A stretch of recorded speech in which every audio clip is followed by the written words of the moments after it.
Selamat pagi, Shalom. Salam damai sejahtera di dalam kasih Tuhan Yesus Kristus. Betapa indah ya kalau kita di dalam gereja itu seperti keluarga rohani saudara ya. Kita bisa saling mendoakan dan kalau doanya benar-benar dikabulkan, kita juga boleh menyaksikan. Itu namanya Shine Your Love ya, yang menjadi subtema di bulan September. Kita sedang memasuki minggu yang keempat ya dengan tema ini. Jadi saudara-saudara sekalian, Tuhan memanggil kita manusia yang berdosa. Tidak berhenti sampai kita udah diselamatkan, puji Tuhan saya masuk surga ya. Tapi Tuhan mau keselamatan yang sudah kita terima, kebaikan Tuhan, kita boleh sharingkan kepada orang-orang di sekeliling kita. Amin ya. Itu sebabnya ada tema ini, Shine Your Love. Nah, hari ini saya ingin menyampaikan satu kebenaran firman, temanya adalah freedom to serve. Bagaimana kita bisa merdeka, kita bisa bebas untuk melayani ya. Kalau melayani tentu melayani Tuhan di tengah-tengah keluarga kita, orang-orang di sekeliling kita, apakah saudara yang masih sekolah, kuliah, ada yang sudah bekerja, rumah tangga, dengan masyarakat di sekeliling kita. Freedom to serve. Nah, kita akan belajar bagaimana saudara seringkali kemerdekaan itu ada yang menghalangi. Nanti kita akan lihat apa sih yang bisa menghalangi. Mari kita melihat dasar firman Tuhan dalam Injil Lukas 10 ayat 25 sampai ayat 37. Saya akan bacakan Lukas 10 ayat 25 sampai 37. Judulnya adalah Orang Samaria yang Murah Hati. Pada suatu kali berdirilah seorang ahli Taurat untuk mencoba Yesus, katanya, "Guru, apa yang harus kuperbuat untuk memperoleh hidup yang kekal?" Jawab Yesus kepadanya, "Apa yang tertulis dalam hukum Taurat? Apa yang kau baca di sana?" Jawab orang itu, "Kasihilah Tuhan Allahmu dengan segenap hatimu, dengan segenap jiwamu, dengan segenap kekuatanmu, dengan segenap akal budimu, dan kasihilah sesamamu manusia seperti dirimu sendiri." Kata Yesus kepadanya, "Jawabmu itu benar. Perbuatlah demikian maka engkau akan hidup."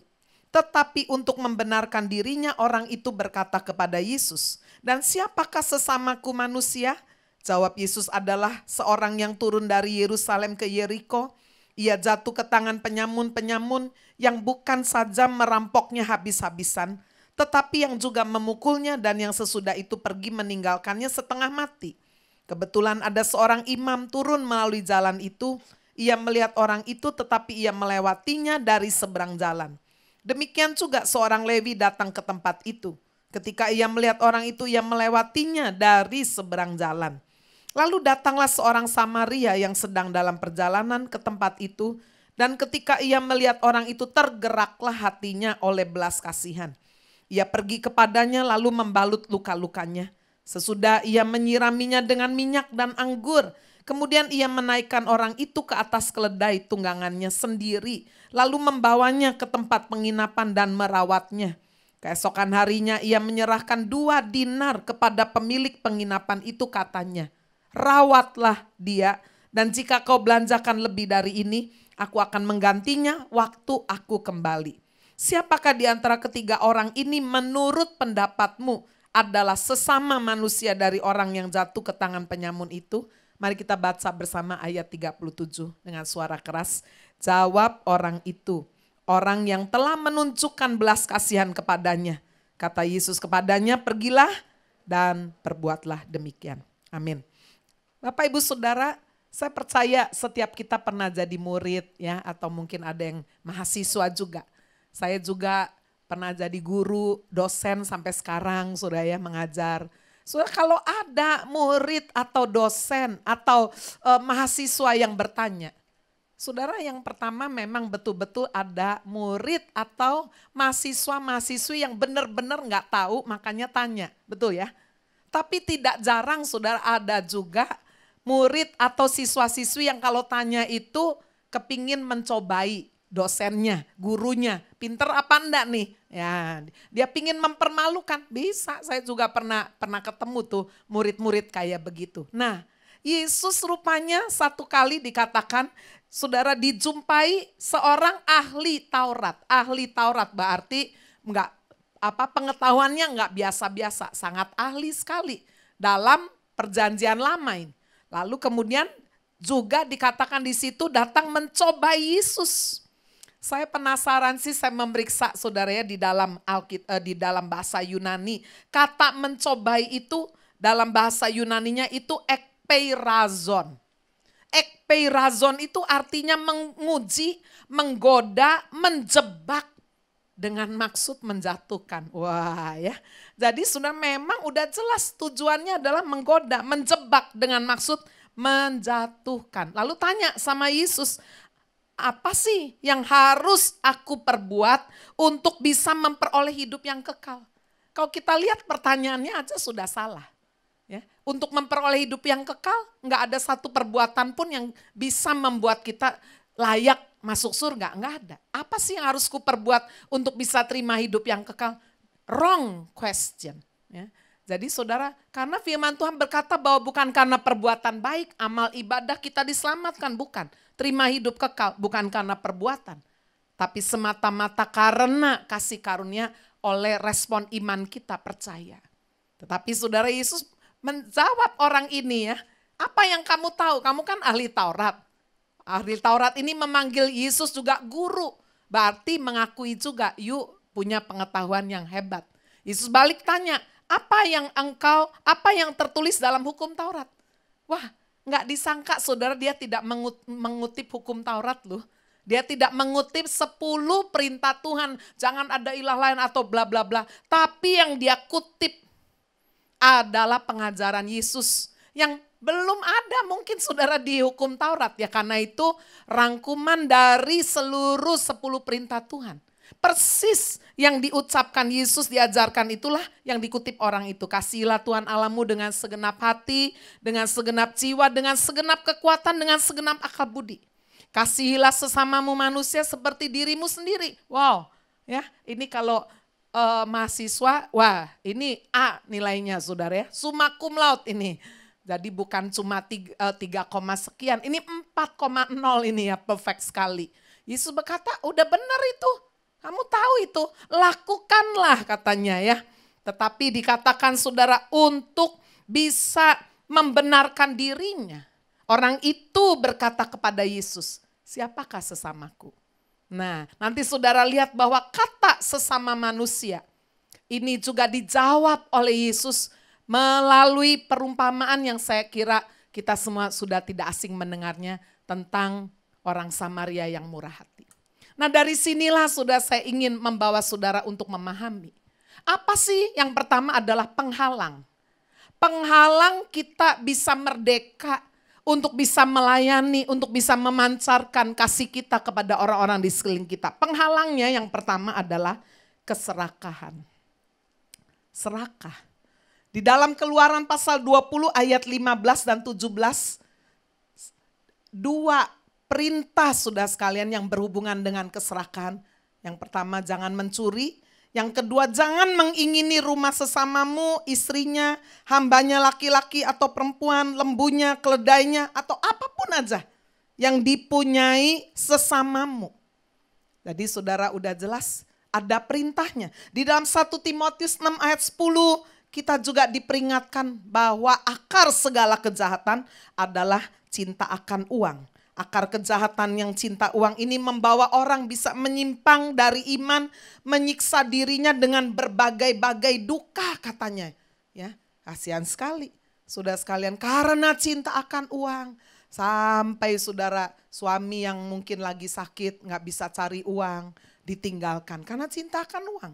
Istrinya sudah mungkin hidup dengan suami orang. Saudara, karena cinta akan uang. Anak-anak muda yang pingin bergaya, waduh apalagi sekarang dunia sosmed ya. Waduh saya bisa beli ini. Jadi simpenannya senang. Wah ya saudara-saudara sekalian. Yang laki-laki jadi simpenannya tante girang, brondong-brondong. Wah karena apa? Cinta akan uang bisa membawa kita menyimpang lah dari iman. Lalu saudara kalau kita lihat bagaimana Yesus juga memberikan satu peringatan yang keras di dalam Lukas 12 ayat 15. Berjagalah, waspadalah terhadap segala ketamakan.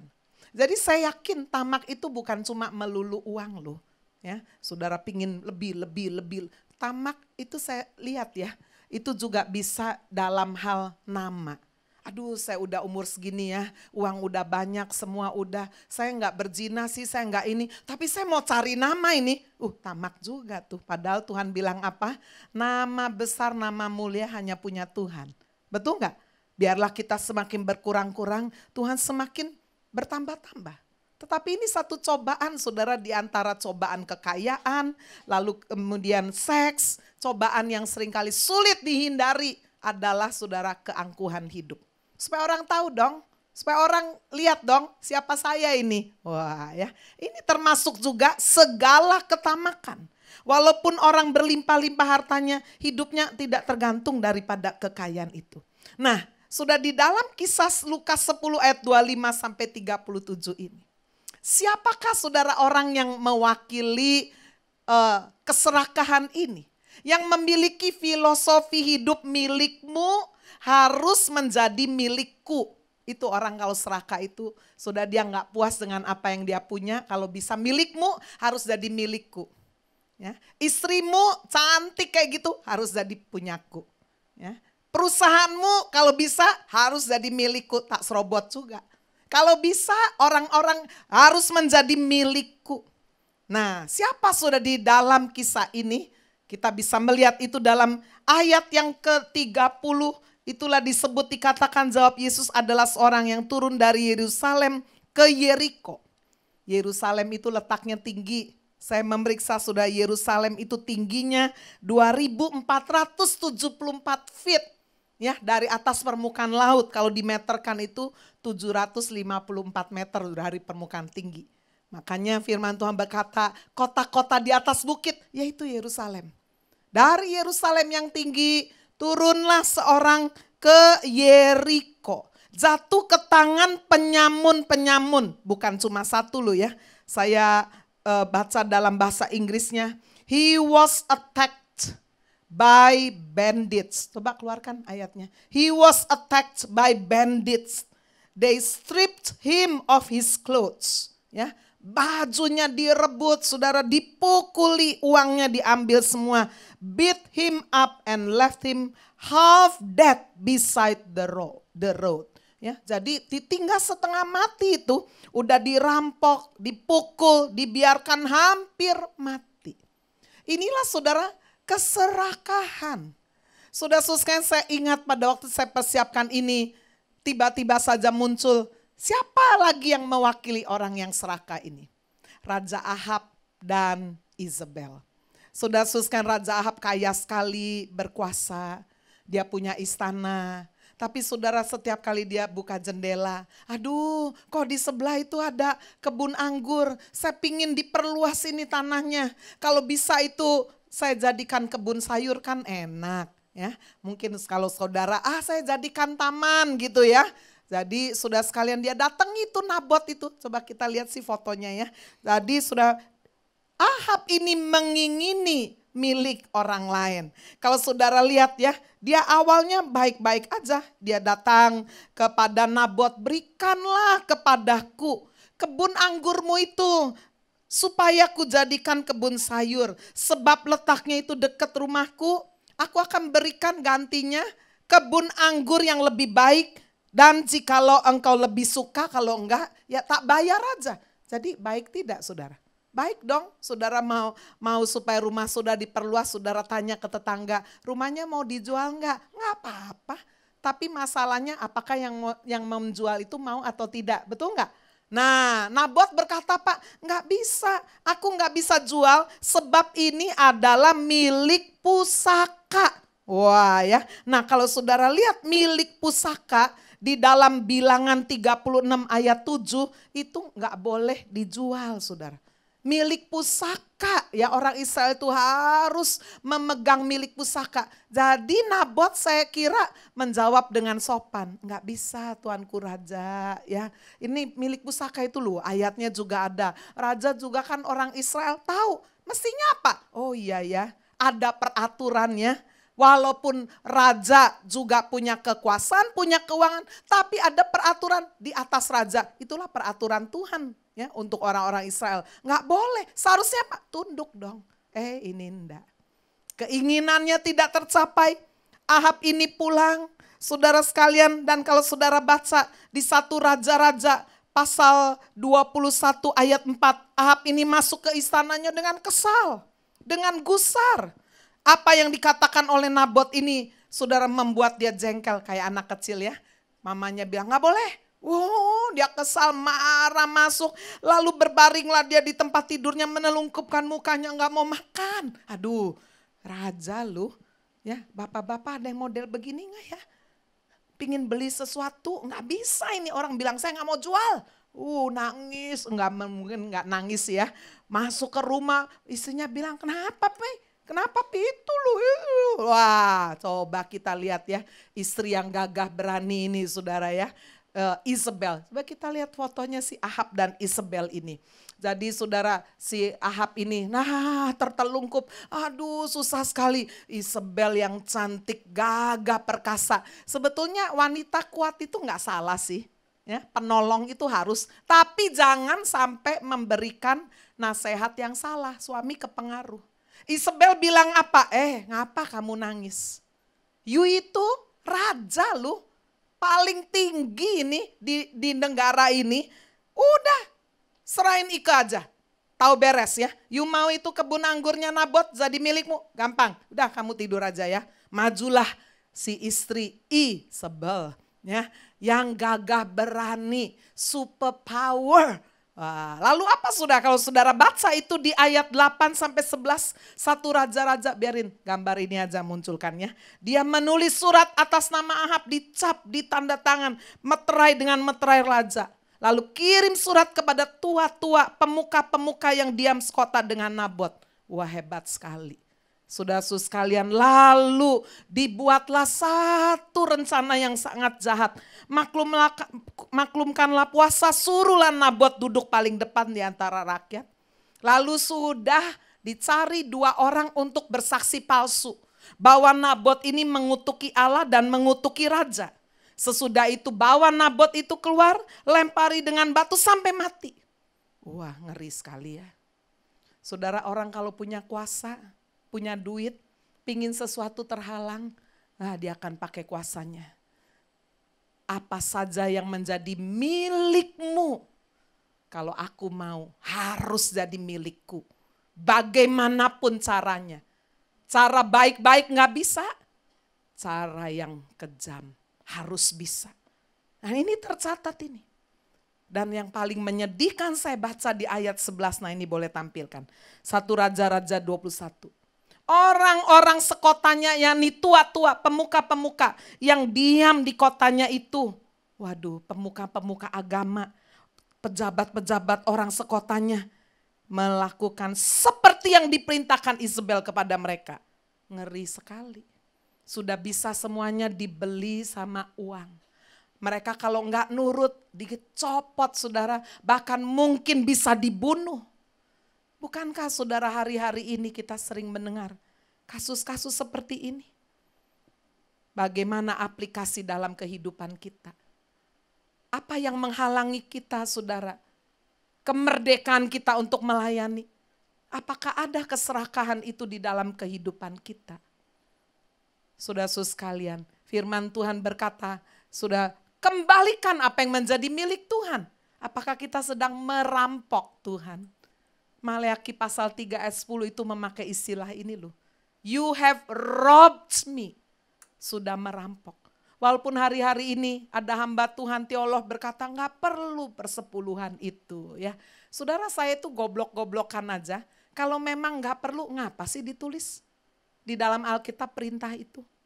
Di perjanjian lama Abraham belum ada Taurat, sudah melakukan. Di perjanjian lama ada, di perjanjian baru Matius 23 ayat 23 Yesus berkata, yang satu harus dilakukan, yang lain menolong orang tua, fakir miskin. Jangan diabaikan, artinya dua-dua. Itu sebabnya kalau saudara baca, kembalikanlah, bawalah persembahan persepuluhan, persembahan khusus. Bagaimana dengan kita? Apakah kita sedang merampok Tuhan? Apakah kita juga sedang merampok sesama? Sudah tahu itu utang kok nggak mau bayar-bayar sih? Bu, tapi yang punya uang itu yang saya utang itu ya, itu kaya. Nggak saya bayar pun dia tetap kaya. Betul dia tetap kaya, nggak goyang. Tapi saudara, bagaimana dengan saudara? Saudara melakukan kejahatan. Berapa banyak sudah kita sering mendengar orang hutang nggak mau bayar. Bahkan zaman sekarang orang yang punya uang, saudara-saudara sekalian malu kalau ketemu orang yang punya utang. Kenapa? Bisa dimarahi sama yang punya utang. Kamu nggak ada kasih ya, orang gereja kok nggak ada kasih. Aku sudah bangkrut masih terus ditagih. Ngamuk loh. Tuntut aja aku ke pengadilan. Lapor aja ke polisi. Lebih galak. Ya sudah, kita jangan sama edan kayak gitu ya. Hutang bayar. Saudara pernah pinjem apa? Cuma ngomong pinjem ini, bayar. Coba nanti ketemu barang-barang. Loh, ini bukan punyaku ya. Kembalikan, sudah ya. Hal-hal yang kecil. Dunia ini kita sering sudah lihat tipu, menipu luar biasa. Tipu tanda tangan. Ya. Saudara mungkin pegawai berkata beli barang berapa?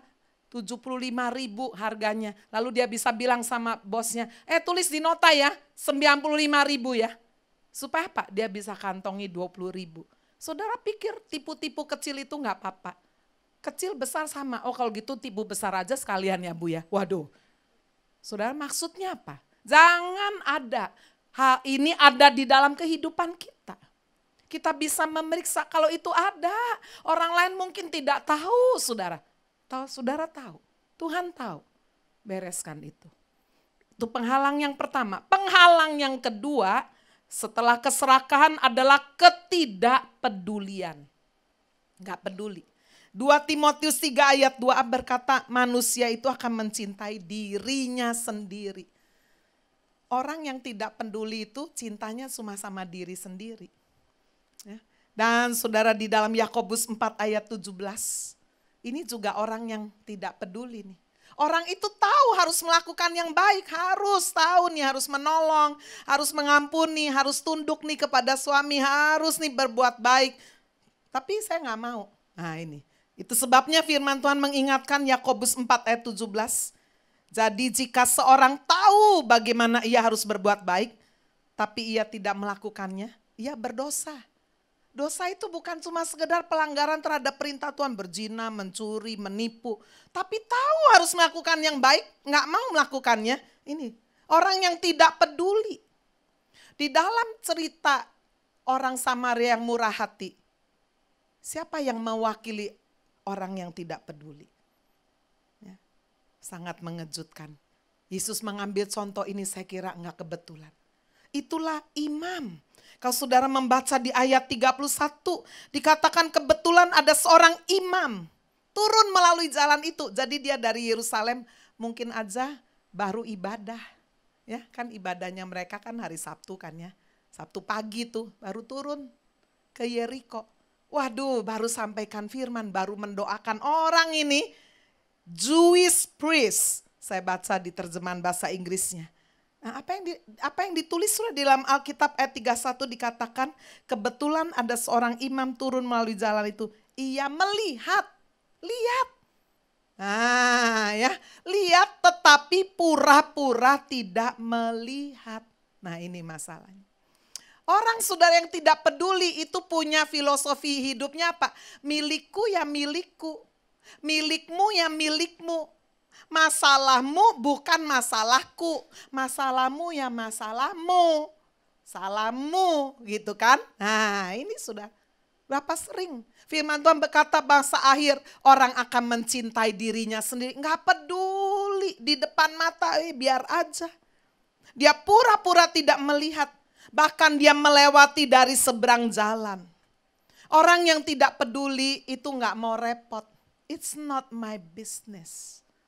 Ini bukan urusanku, ya.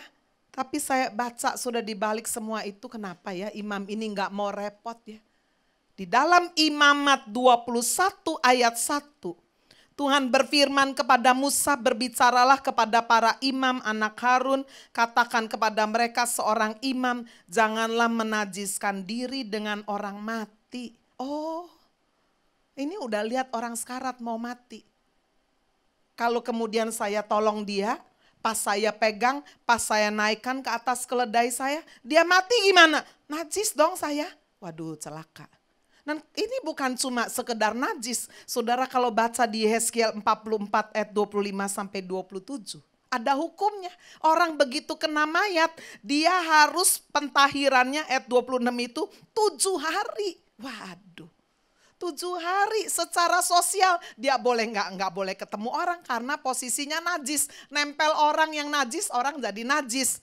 Dia secara sosial tertutup, dia nggak bisa menghampiri istrinya. Secara kedudukan apa? Dia nggak bisa tampil, nggak bisa khotbah, nggak bisa doain orang.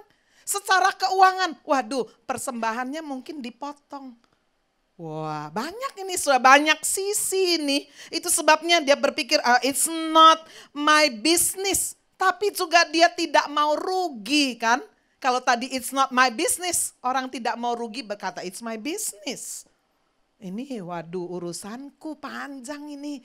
Kalau aku tolong dia mati, waduh aku harus pentahiran 7 hari, harus beli burung, beli tekukur, aku nggak boleh ketemu orang, nggak boleh, waduh kok banyak sekali ya. Wah udah dah, saya pura-pura nggak lihat aja. Tidak peduli. Lalu sudah kita bisa lihat lagi di ayat 32. Demikian juga seorang Lewi. Kalau dalam bahasa Inggris saya baca itu adalah temple assistant. Asisten yang menolong jalannya ibadah. Siapa sih? Ya worship leader lah, kalau sekarangnya pemain musik lah, singer, guru-guru. Ini juga yang pakai batik-batik ini ya. Ya temple assistant lah, orang-orang yang sudah dipercaya lah melayani. Wah, apa yang dilakukan saudara orang Lewi ini? Mencontoh pemimpinnya. Pemimpin yang munafik cenderung melahirkan pengikut yang munafik juga. Pemimpin itu jangan cuma tunjuk secara rohani di gereja loh. Pemimpin dalam keluarga siapa? Orang tua, suami, istri.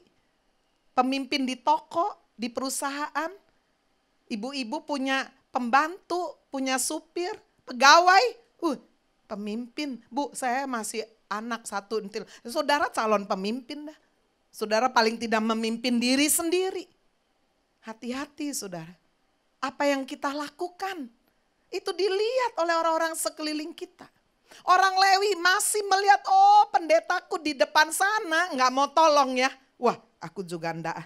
Dia aja enggak kok, nggak apa-apa lah. Kita jaga rahasia sama-sama ya. Keep the secret. Wow.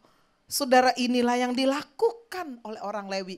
Dia pun menyeberang dan dia tidak menolong. Bandingkan sudah dengan apa yang dilakukan dikatakan Paulus. Filipi 3 ayat 17. Saudara-saudara, ikutilah teladanku. Perhatikanlah mereka yang hidup sama seperti kami yang menjadi teladanmu. Luar biasa. Saudara berani? Suami, istri, orang tua, mertua, pelayan Tuhan, leader sel, saudara berani bilang, ikuti teladanku ya. Aku dulu narkoba loh, sekarang gak lagi. Aku dulu merokok, aku dulu ngomong-ngomong jorok, sekarang gak lagi. Ikuti teladanku ya. Ikuti teladanku ya, jangan kikir ya. Saya udah sering lihat tuh di gereja kalau pemimpinnya kikir, pendetanya, biasanya bawahannya juga ikut medit. Ikuti ya teladanku, contohku. Wah. Saudara, waktu saya menyiapkan khotbah ini, saya ingat, siapa lagi sih orang yang enggak punya sifat peduli? Nabal. Nabal itu sudah gak mau memberi kepada Daud yang sedang melarikan diri dari Saul. Tentaranya ada 600 orang, gak ada makan, gak ada minum. Mereka datang baik-baik.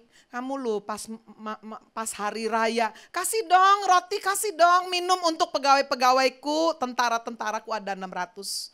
Nabal itu kaya sekali, tapi kikir.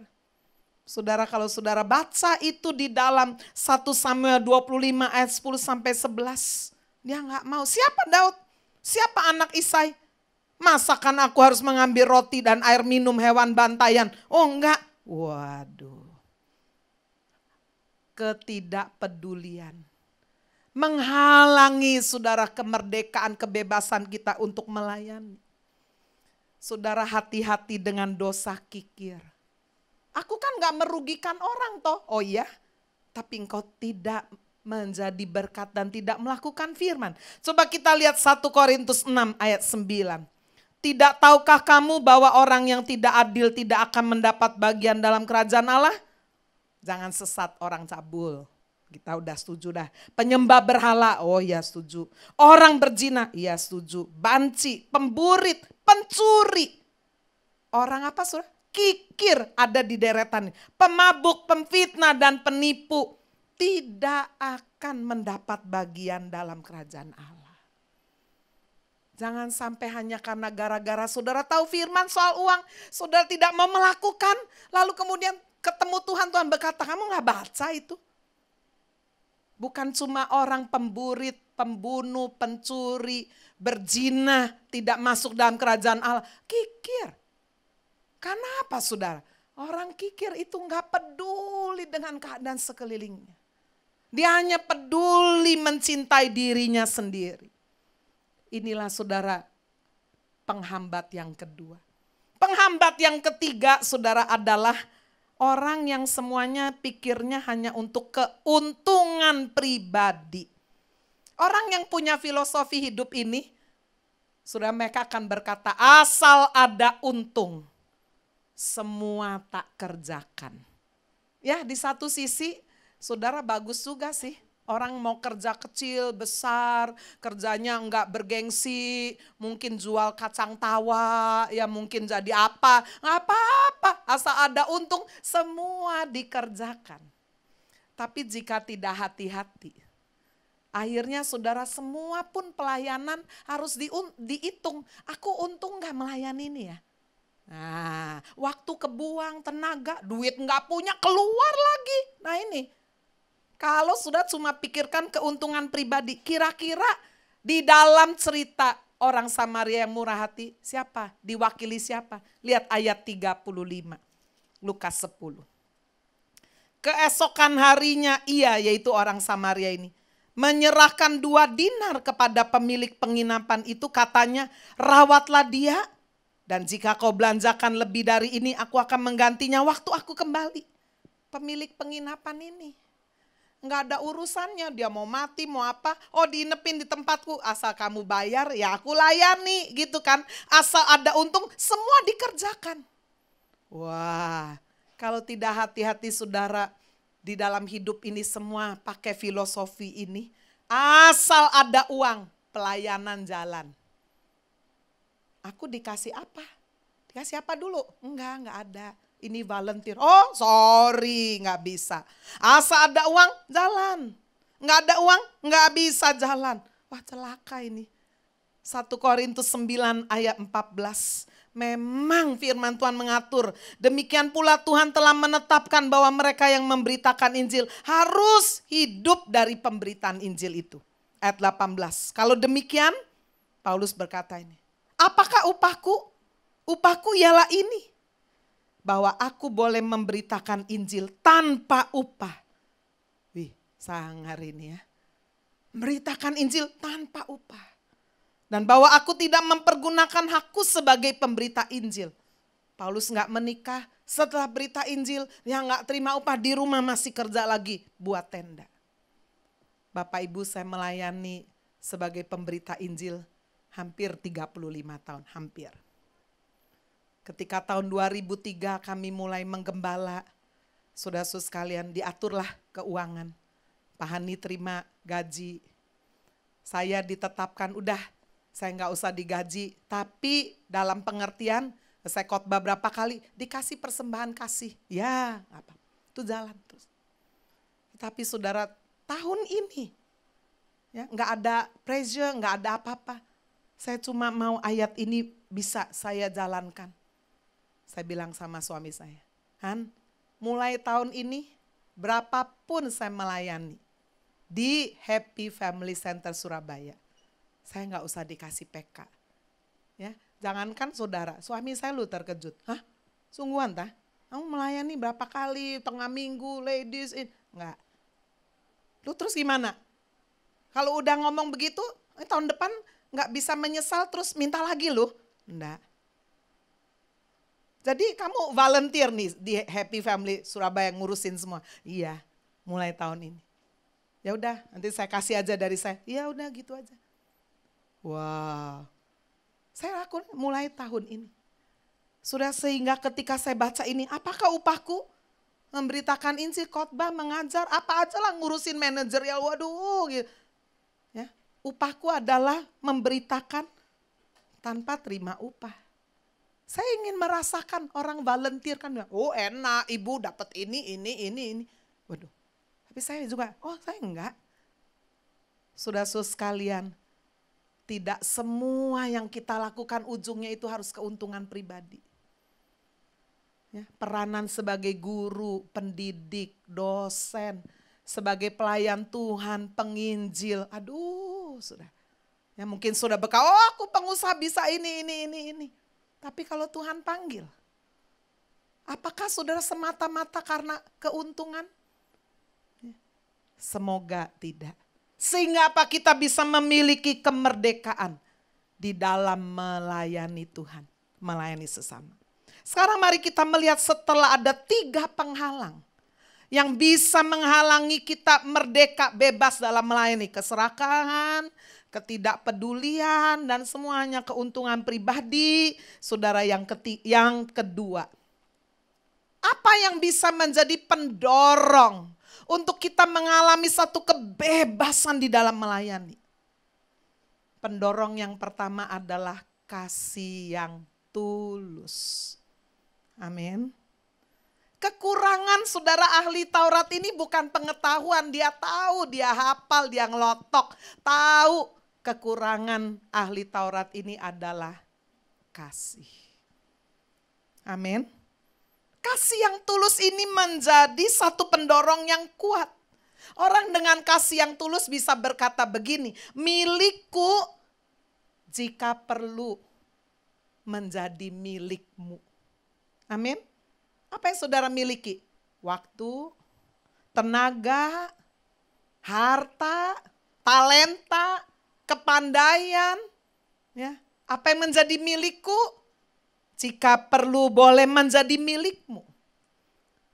Dalam cerita Tuhan Yesus sudah bisa dipastikan. Orang Samaria inilah yang mewakili sudah filosofi ini. Dia naik keledai, dia melihat itu orang Yahudi, enggak kenal. Bahkan ini musuh.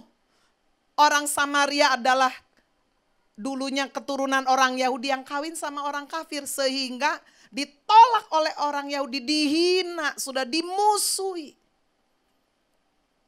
Beberapa kali saya melayani keluarga suami istri. Di mana istrinya berkata, Bu, saya setelah menikah ini nggak boleh lu Bu datang ke keluarganya saya. Loh kenapa? Iya nggak tahu. Suami saya itu ada kepahitan Bu sama orang tua saya. Oh ya? Kenapa? Ya dulu kan suami saya itu miskin Bu. Makanya dapetin saya juga saya mestinya dilarang sama orang tua. Kalau calon suami saya dulu itu datang dihina-hina, kamu punya apa? Waduh, tapi akhirnya ya mereka merestui. Nah, waktu sudah kawin suami saya berjuang kerja, sekarang kaya. Balas dendam dia Bu. Udah kamu gak usah ada hubungan sama keluargamu. Wah, kenapa pahit. Sakit hati dulu tolak-tolak toh. Sekarang gak usah ada hubungan. Wah, celaka ini kalau dalam hidup ini kepahitan jalan terus. Saudara belum selesai dengan dirimu sendiri. Orang Samaria ini sudah selesai dengan dirinya. Ini yang luar biasa. Saudara dia tahu itu musuhnya. Tapi saudara untuk bisa menjalankan kasih yang tulus. Itu gak perlu kenal, gak perlu saudara ada hubungan baik, gak perlu. Itu sebabnya saya ingin membawa saudara untuk memeriksa kata sesama yang dipakai di ayat 29 yang ditanya oleh ahli Taurat. Siapakah sesamaku? Lalu Yesus juga pakai kata itu di ayat 36. Menurut kamu siapakah sesamamu manusia?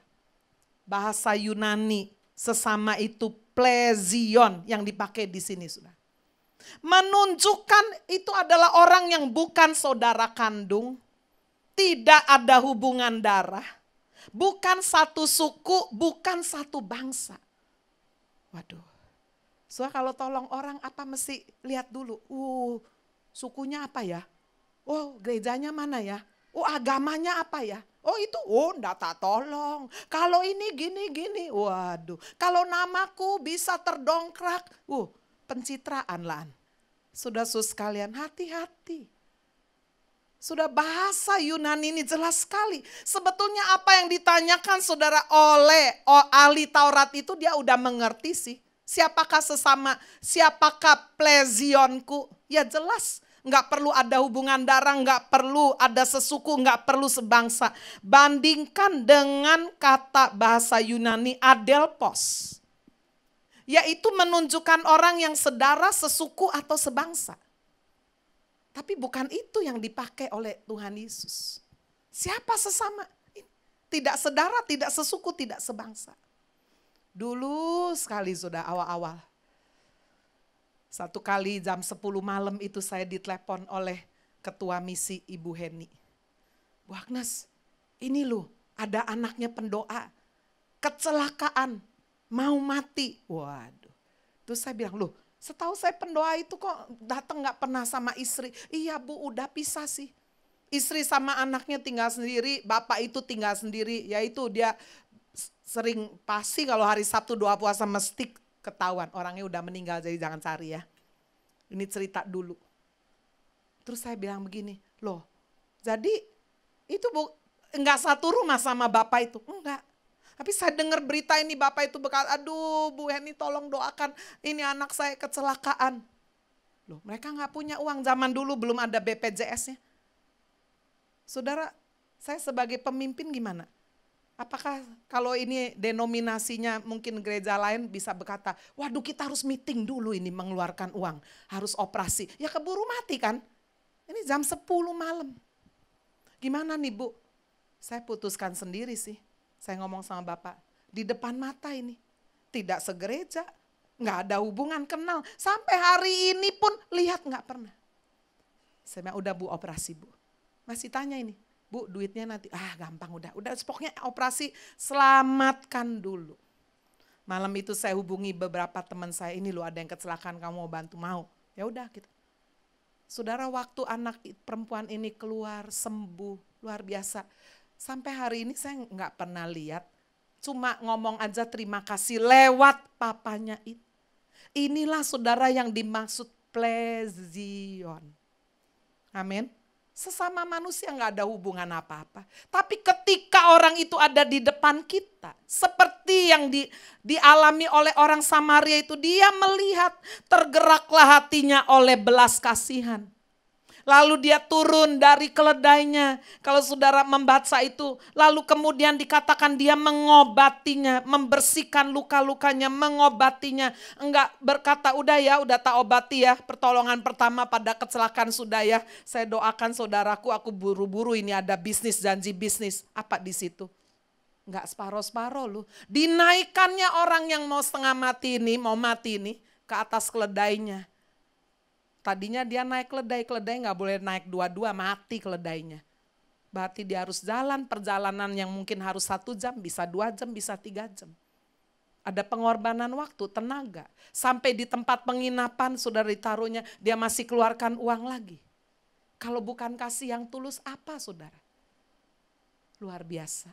Pendorong untuk kita bisa mengalami kemerdekaan dalam melayani orang adalah kasih yang tulus.